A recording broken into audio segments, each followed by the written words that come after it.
Armed police surrounded the black woman in camo, ready to take her down. They saw a suspect, not a four-star general. Then, she uttered a single, coded command. The officers froze. In that instant, the hunters became the hunted and the balance of power shattered. The late afternoon sun, usually a benign painter of golden hues across the quiet suburban streets of Oakhaven, seemed to sharpen the edges of everything, casting long, accusatory shadows. General Kendra Vaughn stood ramrod straight on the manicured lawn of Sergeant Miller, one of her brightest NCOs. Her ACU uniform, crisp and immaculate despite the hours she'd already poured into her day at Fort Benning, seemed an alien intrusion in this neighborhood of picket fences and freshly cut grass.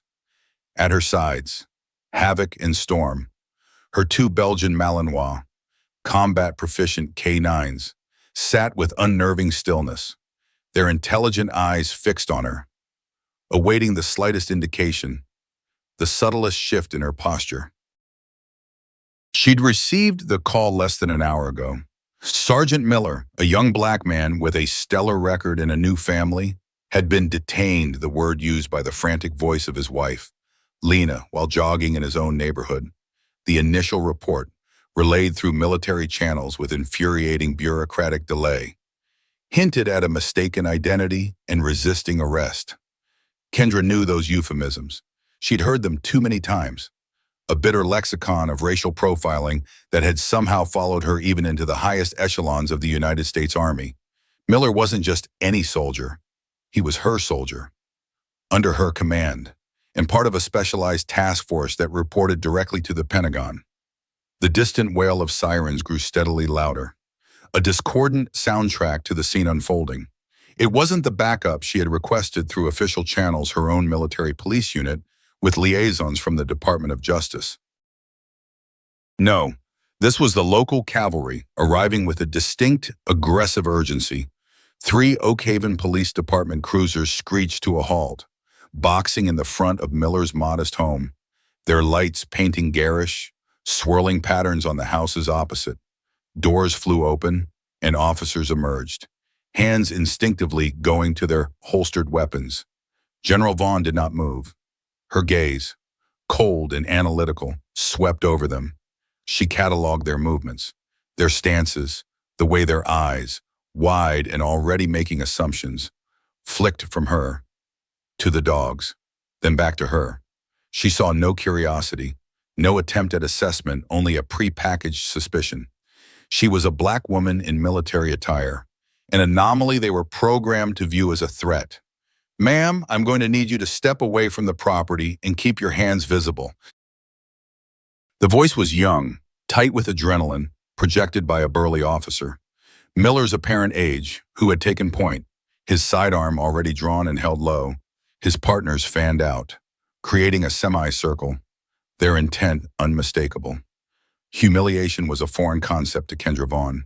She had faced down armed insurgents, navigated treacherous political landscapes, and commanded thousands. But this, here, on American soil, felt like a betrayal that cut deeper than any physical threat. They saw her uniform, yet they didn't see it. They saw her skin, and it seemingly negated everything else. "Officer Yehan," Kendra's voice was calm, devoid of tremor, yet carrying an unmistakable resonance of command that brooked no argument. It was the voice that had directed complex operations across continents. "I am General Kendra Vaughn, United States Army. This is the residence of Sergeant First Class David Miller, a soldier under my direct command. I am here to ascertain his status and ensure his welfare." A nervous chuckle escaped one of the other officers, a thinner man with a name tag reading Peters. "General Lady, we got a call about a suspicious individual, possibly armed, with aggressive, intimidating residents. Now, are you going to comply, or do we have to make this difficult?" The air crackled. Havoc emitted a low, almost inaudible rumble from deep in his chest. A vibration Kendra felt more than heard. A slight, almost imperceptible pressure from her calf muscle silenced him. Storm remained a statue of coiled power. "Intimidating residents," Kendra repeated, her eyebrows arching slightly. "Or was Sergeant Miller A decorated soldier, simply existing in his own neighborhood while black. My dogs are highly trained military assets. Officer, they are less aggressive than your current posture suggests your men are. The lead officer, whose tag identified him as Grimes, took another step forward. His face was flushed. Look, I don't know who you think you are or what kind of game you're playing, but you're in Oak Haven now, not on some army base. We have a situation here. A man was resisting arrest. He matched a description. Resisting arrest after being racially profiled. You mean, Kendra countered, her voice hardening. What description? Officer, a black man in athletic wear, groundbreaking police work. This was not just about Sergeant Miller anymore.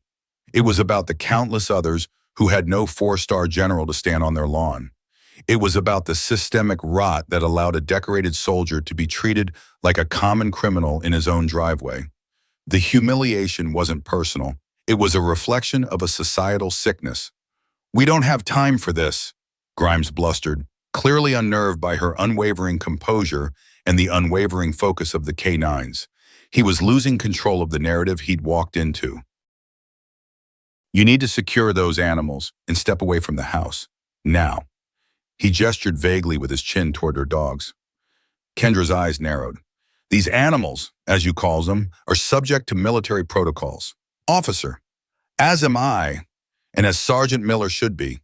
He is an active duty soldier. There are procedures for this, procedures you have clearly bypassed. We handle crime in Oak Haven, General, or whatever you call yourself. Peters piped up again, emboldened by Grimes' aggressive stance. And right now, you're obstructing a police investigation. It was a carefully orchestrated escalation on their part. She realized they were building their case for her non-compliance. The public humiliation was in their dismissal, their immediate disbelief of her rank, their assumption of her criminality. It was in the way their gazes lingered on her with suspicion rather than respect for the uniform she wore, a uniform she had earned through decades of sacrifice and excellence. They were trying to reduce her, to diminish her authority until she was just another black face they could intimidate into submission. The street was no longer quiet. Neighbors, drawn by the commotion and the flashing lights, were beginning to emerge onto their porches, their faces a mixture of fear and curiosity. Cell phones were starting to appear, small dark rectangles held aloft. Good. Let them witness this. Let them see the Oak Haven Police Department in action. Obstruction, Kendra's voice was dangerously soft now. You are currently unlawfully detaining a member of the United States Armed Forces. You have ignored his status, and you are now attempting to intimidate his commanding officer on his own property. I would say you are the ones bordering on obstruction.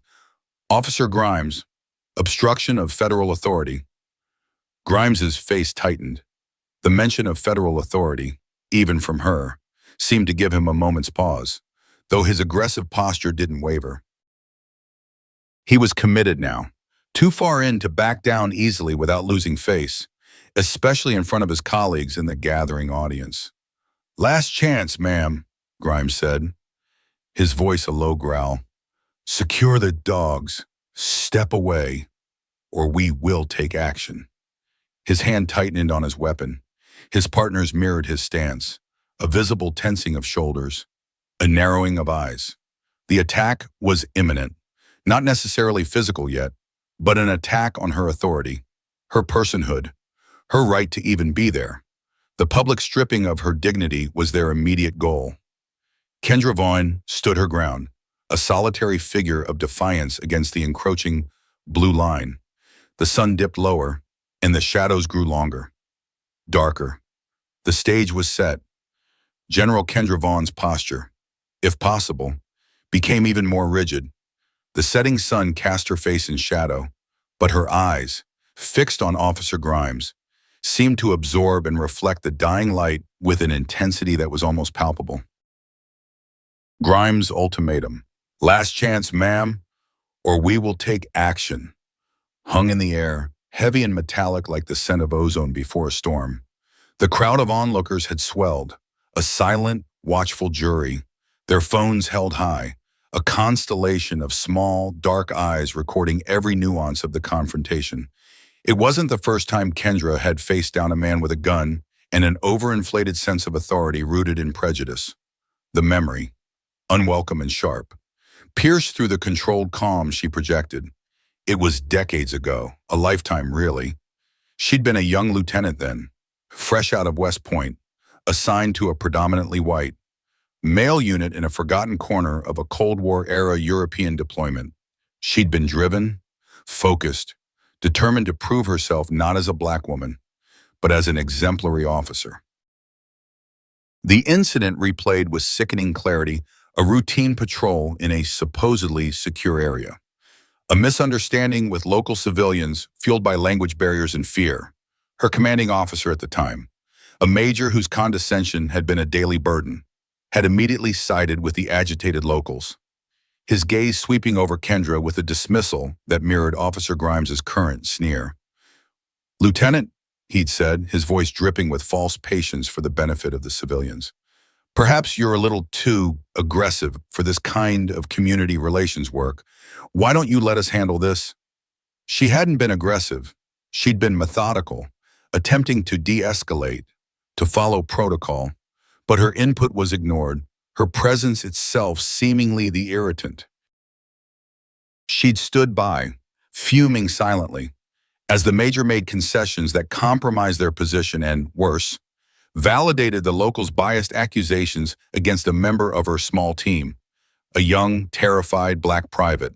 She had wanted to scream, to lay out the tactical errors, the blatant injustice, but she had been a lieutenant. He was a major. And in that rigid hierarchy, in that particular climate, her voice would have been a career-ending shriek in the wind. She had endured it, filed it away. Another piece of grit to be transformed into a pearl of resolve. The private had received a formal reprimand. The major had been praised for his deft handling of a sensitive situation. Kendra learned then that sometimes silence, however bitter, was a weapon of observation, a period of gathering strength, of learning the enemy's tactics before you chose your battlefield. That memory, usually locked away, now fueled the icy resolve in her eyes. Officer Grimes, with his puffed-up chest and his dismissive ma'am, was a pale imitation of that major. But the dynamic was chillingly familiar. The difference was, she was no longer a lieutenant. She was a general officer. And this was her soldier, her integrity, and her nation's promise of equality on the line. "Action, Officer Grimes," Kendra's voice sliced through the tension, each word precisely enunciated. "What action do you imagine you will take against a general officer of the United States Army on federal business? Do you intend to assault me, detain me? Perhaps you'll try to subdue my K-9s, I assure you. That would be a spectacularly ill-advised course of action with repercussions that would extend far beyond Oakhaven's jurisdiction." Her gaze flickered for a nanosecond to Havoc, then Storm.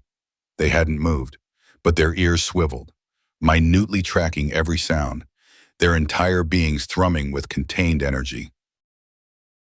They were an extension of her will, a visible manifestation of the power she now wielded, power she had earned, power she would not hesitate to use to protect her own. Officer Peters, seeming to sense Grimes's hesitation, stepped forward slightly. "She's just trying to intimidate us. Sarge, making threats. Probably got that uniform off a costume website. Let's just cuff her and sort it out at the station. Miller's already there. She can join him." The insult, so blatant, so dismissive of everything she was, everything she had achieved, struck another chord. Kendra could almost hear the major's hoist again. "Are you sure you're cut out for this, Lieutenant? The years of sacrifice, of exceeding every standard, of navigating a system not designed for her success, flashed before her. She had endured the microaggressions, the condescension, the outright prejudice, with a steely discipline, focusing on the mission, on her soldiers, on climbing the ladder so that one day she would be in a position to make a difference, to ensure no other soldier, black or white, male or female, had to endure what she or Private Miller had. Officer Peters, Kendra said, her voice dropping to a dangerously low timbre. Your assumptions about my uniform and my person are not only deeply offensive, but speak volumes about your fitness to wear your own. You are operating on a level of ignorance that is genuinely alarming for a law enforcement officer. She took one deliberate step forward, a minimal movement, yet it shifted the entire dynamic of the standoff. It wasn't aggressive, it was authoritative. The police officers instinctively braced. My credentials, my command, and my purpose here are unimpeachable. The question is, are yours? Suddenly, a new sound intruded. The whirring blades of a helicopter, distant at first, but rapidly approaching. It wasn't the high-pitched whine of a news chopper. This was deeper, more resonant, the sound of military hardware. Heads in the crowd and among the police officers turned upwards simultaneously. Kendra's satellite phone, clipped into her vest, chirped. She didn't look down at it. That will be my military police unit. Gentlemen, she stated, her eyes still locked on Grimes. Their ETA was 10 minutes. It seems they've made good time. They have federal jurisdiction and are operating under my direct orders, which includes securing Sergeant Miller and investigating his unlawful detainment by your department. I also believe a representative from the Department of Justice is with them. Grimes's face, already flushed, seemed to pale slightly. The bravado that had characterized his actions began to falter. The distinct, rhythmic thumping of the approaching helicopter was growing louder, a tangible promise of a higher authority arriving on the scene. He looked at Peters, then at the third officer, whose earlier confidence was visibly evaporating. The tables were not just turning, they were being flipped with undeniable force. Kendra did not allow herself even a flicker of triumph. This was not about winning a street corner confrontation. This was about systemic correction. The pain of that past incident with the major, the frustration of that young lieutenant, had never truly faded. It had become a part of her core, a driving force. She hadn't remained silent then, out of weakness, but out of a calculated understanding of power. She had endured. Yes, but she had also prepared, and now she was prepared.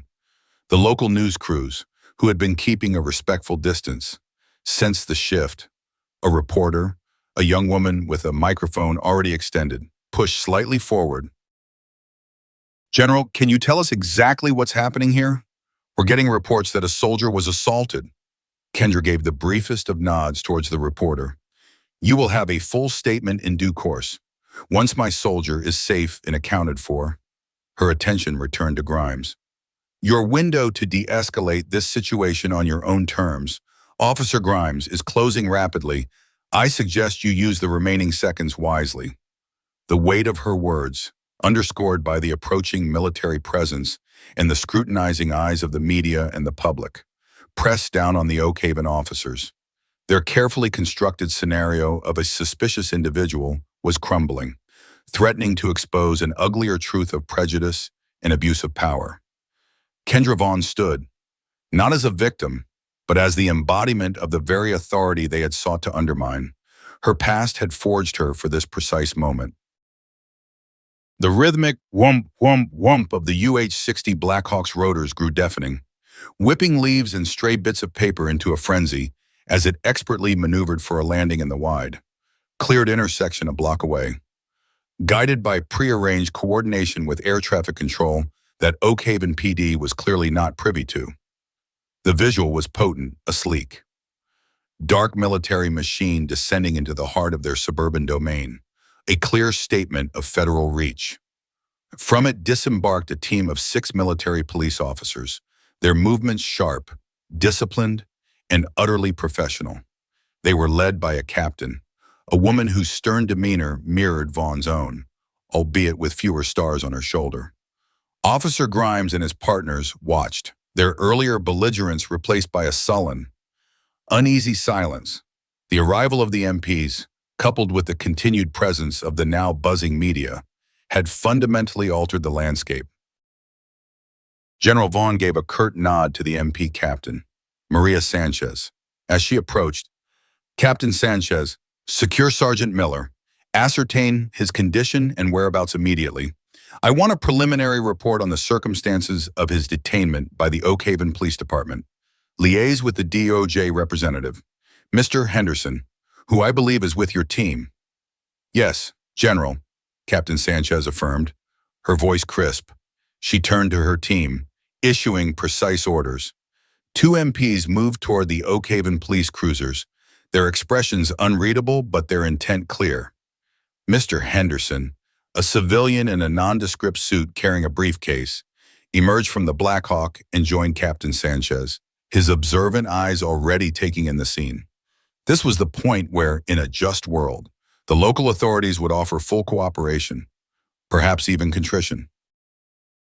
Instead, what General Vaughn encountered was a more insidious form of resistance, the molasses-like drag of bureaucratic obstruction, the subtle downplaying of events, and a chilling refusal to acknowledge the racial animus that had clearly driven the initial confrontation. As Captain Sanchez began to engage with Officer Grimes, who mumbled something about Sergeant Miller being transported to the station for processing, a new figure arrived on the scene. A black sedan with official town insignia pulled up, and a man in a police chief's uniform, older, with a politician's practiced smile that didn't quite reach his eyes, emerged. This was Chief Howard Ramsey. He approached General Vaughn, hand extended. General Vaughn, a pleasure to meet you. Chief Howard Ramsey, he said, his voice smooth, almost conciliatory. A bit of a misunderstanding here. It seems my officers were responding to a call about a suspicious individual. Things got a little heated, I hear. Kendra did not take his hand. Chief Ramsey, she stated, her tone glacial. There is no misunderstanding, my soldier. Sergeant First Class David Miller, a decorated member of the United States Army, was, by all initial accounts, racially profiled, harassed, and unlawfully detained by your officers. The heat you refer to appears to be a direct result of their unprofessional conduct and biased assumptions. Ramsey's smile faltered for a fraction of a second. Now, General, those are strong accusations. We pride ourselves on our community policing here in Oak Haven. I'm sure there's a perfectly reasonable explanation once all the facts are gathered. My officers are professionals. You're professionals, Chief, Kendra countered, gesturing towards Grimes and Peters, who were now reluctantly handing over their initial report to Captain Sanchez under the watchful eye of Mr. Henderson, addressed a general officer with blatant disrespect, dismissed her rank, and threatened her with force. Their conduct was witnessed by numerous civilians and is, I trust, recorded. My primary concern now is Sergeant Miller. Where is he, and what is his condition? He's at the precinct, General, Ramsey said, his tone still attempting to convey helpfulness, though an edge of defensiveness crept in. Standard procedure, he was agitated. For everyone's safety, he was taken in. He's fine, just being processed. Paperwork, you know. Paperwork, Kendra's voice was laced with disbelief. He was jogging. Chief Ramsey, what paperwork is required for that, other than the charges your officers intend to fabricate to cover their actions? She saw it clearly, the attempt to legitimize the arrest after the fact, to bury the initial injustice under layers of procedure. This was the systemic exploitation she knew so well, the system protecting itself. Even when its agents were clearly in the wrong, Mr. Henderson, the DOJ representative, stepped forward. Chief Ramsey, I'm Alan Henderson, Department of Justice, Civil Rights Division. We'll need immediate access to Sergeant Miller, all body camera footage from the arresting officers, and any incident reports filed. Given the General's presence and the nature of the allegations, we are looking into this matter with considerable interest. Chief Ramsey's eyes narrowed almost imperceptibly. The mention of the Civil Rights Division was a clear escalation he hadn't anticipated. Of course, Mr. Henderson, we are fully cooperative. However, the body cam footage, there may be a delay. It needs to be downloaded, reviewed, redacted for privacy concerns. You understand procedure. I understand obstruction. Chief, Kendra interjected, her patience wearing thin. My soldier is being held, and you are citing procedure to delay access and accountability. This is unacceptable. Captain Sanchez returned, her face grim. General, Officer Grimes states Sergeant Miller was charged with resisting arrest and assault on an officer. They claim he became violent when they approached him. Violent. Kendra's gaze swung back to Grimes, who avoided her eyes. Sergeant Miller is a disciplined soldier with an impeccable record. He is trained in de-escalation. I find that claim highly improbable. Unless he was provoked or defending himself, that will be part of our internal investigation. General, Ramsey said smoothly, we take all allegations of officer misconduct seriously. But his tone suggested a foregone conclusion, one that would likely exonerate his men. This was the covert battle, no longer guns drawn, but a war of narratives, of jurisdictions, of carefully worded reports designed to obscure rather than illuminate. The system was designed to protect itself, and Chief Ramsey was a gatekeeper. He wasn't overtly denying her, but he was slowing things down, attempting to control the flow of information, to minimize the damage. My MPs will accompany Sergeant Miller from your precinct. Chief, Kendra stated, not as a request, but as an order.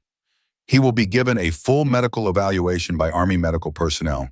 We will also be conducting our own investigation under the Uniform Code of Military Justice. In parallel with the Department of Justice's inquiry, I expect full, unredacted access to your officers for interviews and all relevant evidence, without delay. If those body cameras are not produced forthwith, Mr. Henderson and I will have to consider what that implies. The veiled threat of further federal intervention hung in the air. Ramsey's smile was gone now, replaced by a tight, professional mask. We will comply with all lawful requests, General. Within the bounds of our own established protocols, of course. Even in apparent concession, there was a barb, a reassertion of his own perceived authority. Kendra knew this was just the beginning. Getting Miller out was the first step. The fight for true accountability, for exposing the rot within the Oak Haven PD, would be a longer, more arduous campaign, fought not on a battlefield of bullets, but in hearing rooms, courtrooms, and the court of public opinion. The discrimination wasn't always as overt as Grimes's initial aggression. It was often hidden in the anodyne language of bureaucracy, in the standard procedures that disproportionately affected people of color, in the blue wall of silence that protected offending officers. As her MPs, along with Mr. Henderson, prepared to depart for the Oak Haven precinct, Kendra addressed the media who had been clamoring for a statement. Her voice was firm, resonating with authority and a promise of action. Sergeant First Class David Miller, a soldier serving this nation with honor, was detained today under circumstances that are deeply troubling. I am here to ensure his rights are protected and that a thorough investigation is conducted into the actions of the Oak Haven Police Department. The United States Army does not tolerate discrimination or mistreatment of its soldiers, on or off duty. We will pursue this matter to its fullest extent. There will be transparency, and there will be accountability. She saw a flicker of something in the eyes of the young reporter who had spoken earlier. Respect, perhaps even admiration. The battle was far from over, but the lines were drawn, and General Kendra Vaughn had made it clear she would not back down. The system had tried to chew up another black man, and then it had tried to stonewall a black woman in a position of power. It was about to learn that Kendra Vaughn was not easily digestible. The Oak Haven Police Precinct was a squat, utilitarian building, its brick facade exuding an air of tired authority. General Kendra Vaughn, flanked by Havoc and Storm, who moved with the silent, watchful grace of predators, strode through the main entrance. The two K-9s, though on short leashes, commanded an immediate, almost primal respect that no uniform or rank alone could. Desk sergeants looked up, startled. Officers milling in the hallway paused, their conversations dying mid-sentence. The very air in the bustling station seemed to still, charged with an unspoken tension. Mr. Henderson and Captain Sanchez were already inside, engaged in a low, firm discussion with a lieutenant who looked distinctly uncomfortable. Chief Ramsey, despite his earlier assurances of cooperation, was nowhere to be seen, likely delegating the unfolding unpleasantness. The lieutenant, a man named Davies with tired eyes and a name tag slightly askew, was a study in bureaucratic deflection.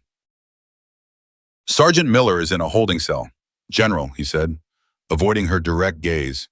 "He's been uncooperative. We're waiting for him to calm down before formal questioning." Uncooperative. Lieutenant or traumatized and asserting his rights. Kendra's voice was dangerously quiet. "I want to see my soldier.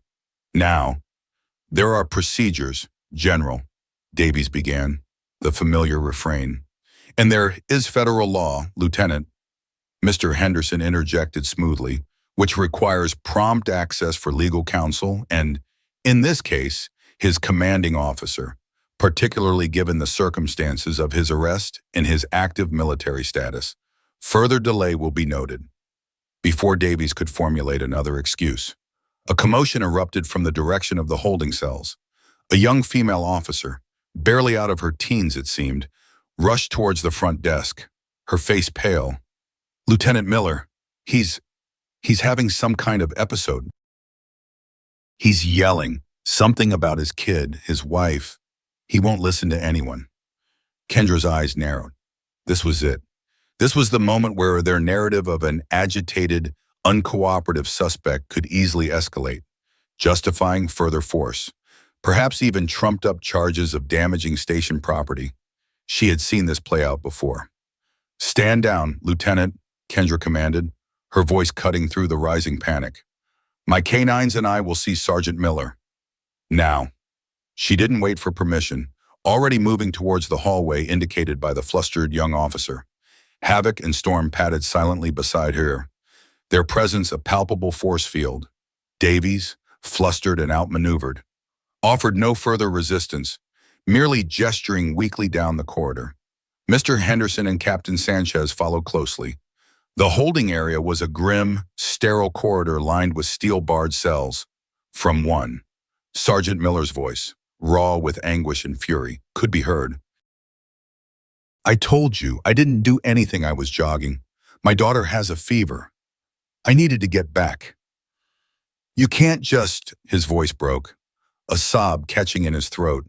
Two Oak Haven officers stood outside his cell, one twirling a baton, the other looking bored.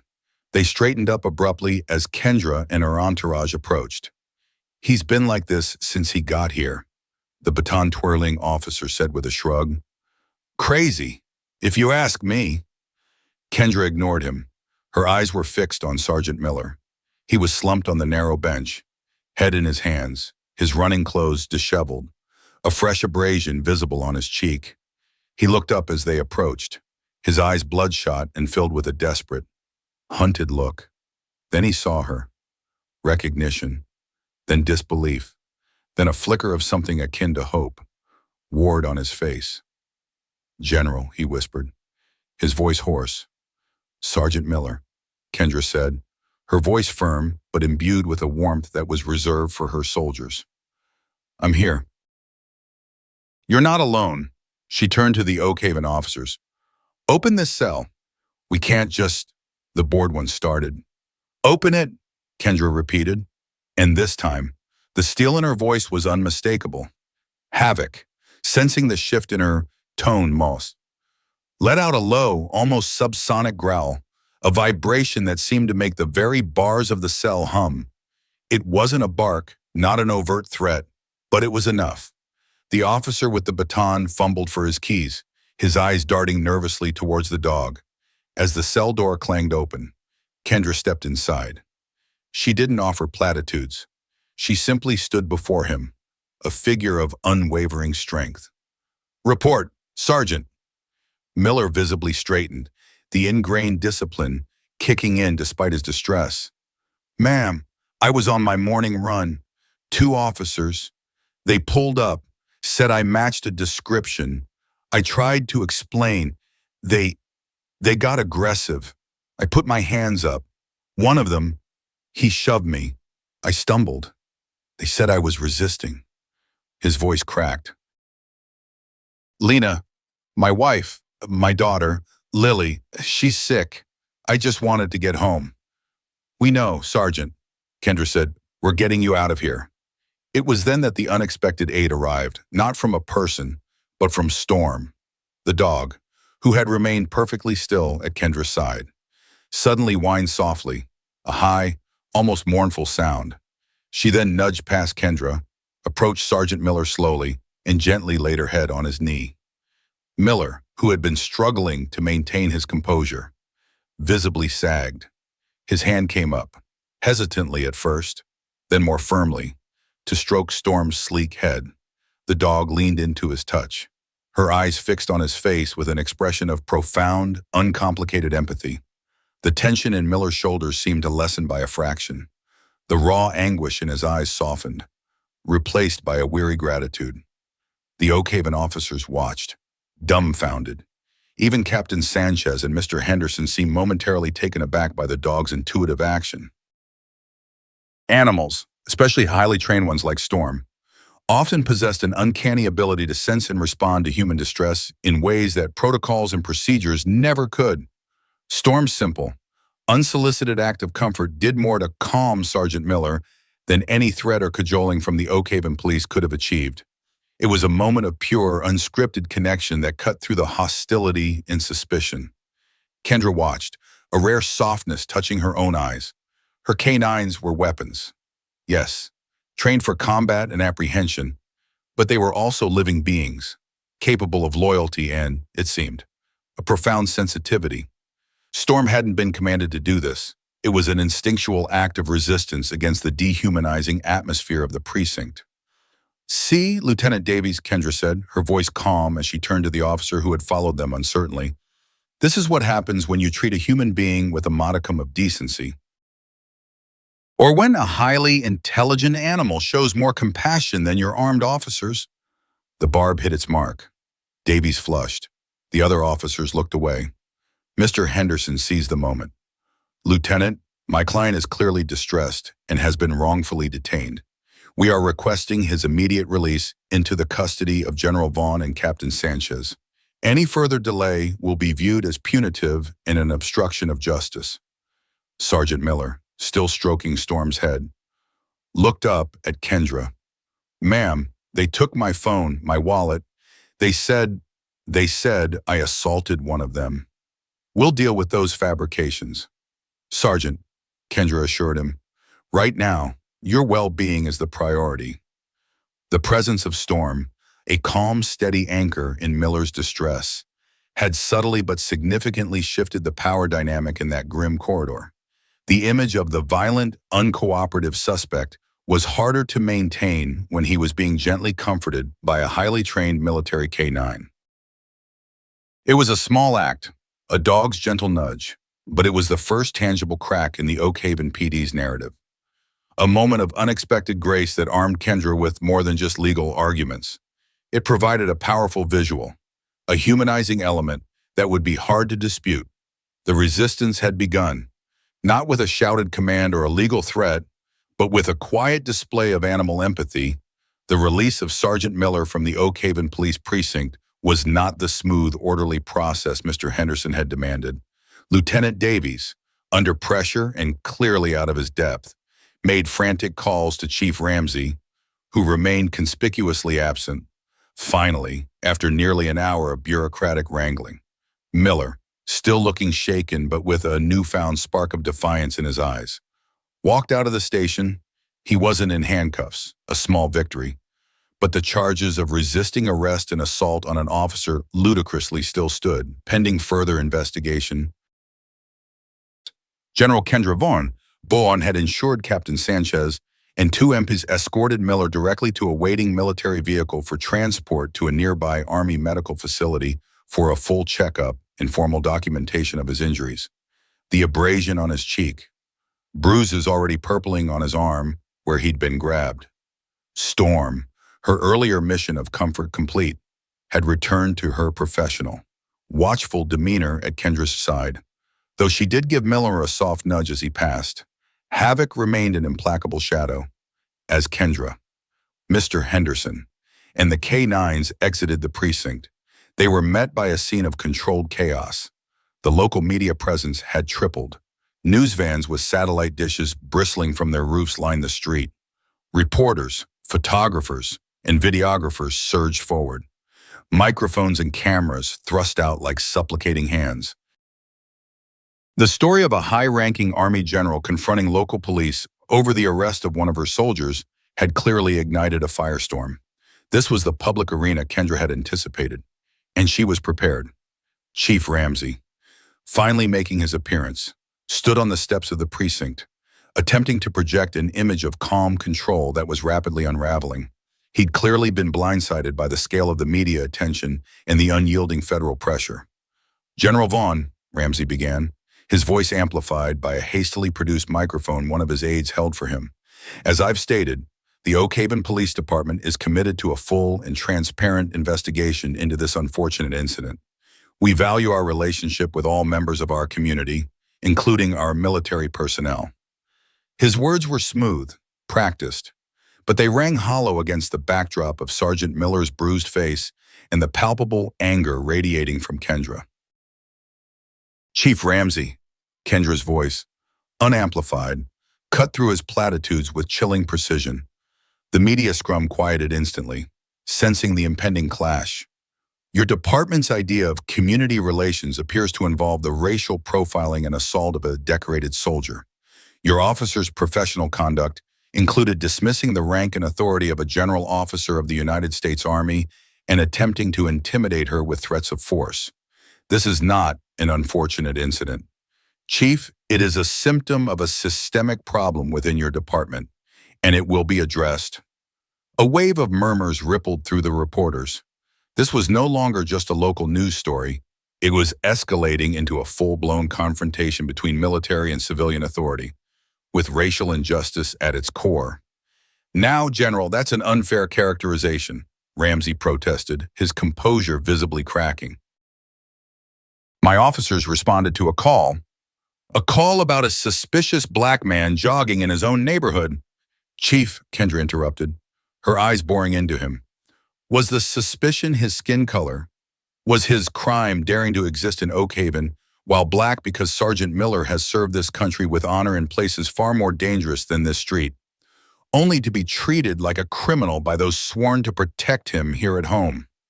It was at this critical juncture that the undeniable evidence emerged, not from a police report or a bureaucratic memo, but from the crowd itself. A young woman stepped forward, holding her smartphone high.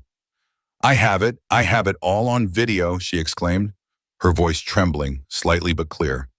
"I was across the street when it happened to Sergeant Miller. The police car swerved right at him. He had his hands up. They pushed him down. He wasn't resisting at all." A collective gasp went through the crowd. Reporters swarmed towards the woman, later identified as Maria Rodriguez, a local college student. Chief Ramsey's face went ashen. Officer Grimes and Peters, who had emerged from the station looking sullen, now looked positively ill. "And I have footage of your officers, Chief Ramsey," another voice called out, an older man this time, "threatening General Vaughn right here on Sergeant Miller's lawn, refusing to believe who she was, telling her to secure her aggressive dogs when those dogs were sitting quieter than their own men." More phones were now held aloft, more voices joining the chorus. The carefully constructed wall of official denial was crumbling brick by brick, replaced by a flood of citizens-supplied evidence. The power dynamic had not just flipped, it had been utterly inverted. The police, who had held all the power that morning, were now exposed, their actions laid bare by the very community they were supposed to serve. "Mr. Henderson stepped forward, his expression grave. "Chief Ramsey, in light of this new eyewitness testimony and video evidence, which we will of course be subpoenaing, the Department of Justice's investigation will be significantly intensifying. We will be looking into patterns and practices within the Oak Haven Police Department concerning racial profiling and use of force." Kendra allowed a grim satisfaction to settle. This was the public reckoning. It wasn't just her word against theirs anymore. It was the word of the people, backed by irrefutable digital proof. She addressed the media directly, her voice ringing with authority and conviction. What you are witnessing here is not an isolated event. It is the reality for too many black men and women in this country. Sergeant Miller is a soldier, a husband, a father. He deserves justice. And I, as his commanding officer, will see that he gets it. The United States Army stands by its people. We will not allow our soldiers to be targeted or abused, whether by foreign adversaries or by those who misuse their authority on American soil. She then delivered the coup de grace, the command that froze not just the remaining Oak Haven officers, but seemed to send a shiver through Chief Ramsey himself. Her eyes swept over Grimes and Peters, who were trying to shrink into the background. "Officers Grimes and Peters," Kendra stated, her voice like ice. "You are to have no further contact with Sergeant Miller or his family. You will preserve all communications, notes, and records related to this incident. You will cooperate fully with the investigations being conducted by Captain Sanchez of the military police and Mr. Henderson of the Department of Justice. Failure to do so will be met with the full force of federal law." It wasn't a request, it was an order, delivered with the absolute certainty of one accustomed to being obeyed without question. The officers, for the first time, looked genuinely frightened. The shield of their badges and the perceived impunity of their positions had been shattered by the combined force of a determined general, vigilant citizens, and the unblinking eye of a dozen smartphone cameras. Chief Ramsey opened his mouth, then closed it again. There was nothing he could say. The narrative was no longer his to control. He was surrounded, not by armed assailants, but by truth and the righteous anger of a community that had finally found its voice, amplified by the unyielding presence of General Kendra Vaughn. The power had shifted, decisively and publicly. The weeks that followed the confrontation on the steps of the Oak Haven Police Precinct were a whirlwind of activity, investigation, and an unprecedented level of public discourse in the usually quiet town. The videos captured by Maria Rodriguez and other bystanders went viral, igniting national outrage and putting Oak Haven under a harsh, unwelcome spotlight. General Vaughn's stand became a trending topic. Her image, resolute and commanding in her uniform, flanked by her formidable K9s, an emblem of defiance against entrenched injustice. True to her word, General Kendra Vaughn, alongside Mr. Henderson from the Department of Justice and Captain Sanchez's military police unit, spearheaded a multi-pronged investigation that left no stone unturned. The charges against Sergeant Miller were swiftly and publicly dropped within 48 hours, accompanied by a grudging, carefully worded apology from the Oak Haven Town Council, though notably not initially from Chief Ramsey himself. Miller, after his medical evaluation confirmed minor injuries and significant emotional distress, was granted extended leave to be with his family, who were temporarily relocated to on-base housing at Fort Benning for their peace of mind. The body camera footage from officers Grimes and Peters, eventually released under immense pressure, was damning. It corroborated Maria Rodriguez's video, showing an unprovoked escalation and clear racial bias in their initial interaction with Sergeant Miller. Furthermore, it captured their derisive and unprofessional comments about General Vaughn before she even spoke, confirming her assertions about their preconceived notions. The internal investigation by Oak Haven PD, initially touted by Chief Ramsey as the appropriate channel, was quickly superseded by the sheer weight of external scrutiny. The DOJ's pattern and practice investigation expanded, unearthing numerous other complaints of racial profiling and excessive force that had been previously dismissed or inadequately addressed by Ramsey's department. The blue wall of silence began to crack under the pressure, with a few younger officers, perhaps inspired by the public outcry or fearing federal repercussions, discreetly providing information to DOJ investigators. Officers Grimes and Peters were initially placed on administrative leave. However, as evidence mounted, including their attempts to collude on their reports unearthed through forensic analysis of precinct computers, their positions became untenable. Within 3 weeks, both were terminated from the Oak Haven Police Department, the local prosecutor, facing intense public pressure and the undeniable evidence, convened a grand jury. Indictments for assault, battery, official misconduct, and falsifying police reports followed. Their careers in law enforcement were over. Their fight for freedom had just begun. Chief Howard Ramsey's attempts to weather the storm failed spectacularly. His initial defensiveness, followed by belated and insincere apologies, only fueled public anger. The Oak Haven Town Council, facing recall petitions and nightly protests outside their chambers, demanded his resignation. He eventually capitulated, a disgraced figurehead of a system that had protected injustice for too long. An interim chief, an outsider with a reputation for reform, was quickly appointed, tasked with the monumental job of rebuilding trust between the community and its police force. The community of Oak Haven itself underwent a profound transformation. Town hall meetings, once sparsely attended, were now packed with residents demanding accountability, transparency, and systemic changes to policing. Citizen review boards were established with real teeth. Funding was reallocated towards community outreach programs and de-escalation training. Maria Rodriguez, the student whose video had been a crucial piece of evidence, became a local hero, spearheading a youth-led initiative for social justice. For General Kendra Vaughn, the aftermath was complex. She was lauded in national media, receiving accolades from civil rights organizations, and even a quiet commendation from the Secretary of Defense for her unwavering commitment to her soldiers and the principles of justice. However, she shied away from personal glory, consistently redirecting the focus to Sergeant Miller, the systemic issues, and the courage of the ordinary citizens who had stepped forward. She knew that one victory, however significant, did not eradicate systemic racism, but it could serve as a catalyst.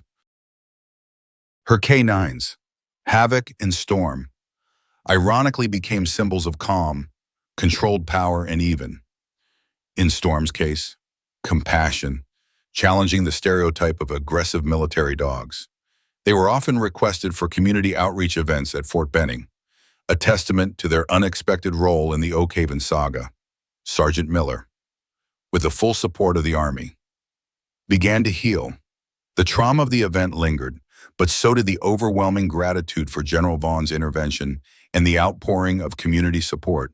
He eventually returned to active duty, his commitment to service unshaken, perhaps even deepened by the ordeal. He became an informal mentor to younger soldiers of color, sharing his story and emphasizing the importance of knowing their rights and supporting one another.